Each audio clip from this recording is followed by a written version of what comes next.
विट्यात पत्रकारावर जीवघेणा हल्ला, पत्रकार गंभीर जखमी। विट्यातील जिओ मराठी न्यूज चॅनलचे संपादक प्रसाद पिसाळ यांच्यासह आणखी एका व्यक्तीवर धारदार कोयत्याने हल्ला करण्यात आला आहे।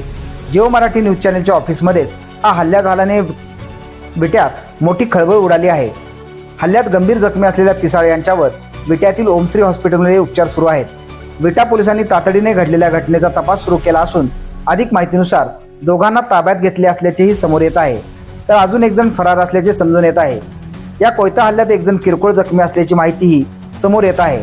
पत्रकारांवरच कोयता हल्ला झाल्याने नागरिकात असुरक्षितता पसरली आहे। ओमश्री हॉस्पिटलच्या आवारात समर्थकांनी आणि बघ्यांनी मोठी गर्दी केली होती। तसेच लवकरात लवकर या हल्लेखोरावर कारवाई करावी अशी मागणीही आता करण्यात येत आहे। झालेल्या घटनेचा अधिक तपास विटा पोलीस करीत आहेत। सांगली न्यूजसाठी विद्याधर कुलकर्णी, विटा।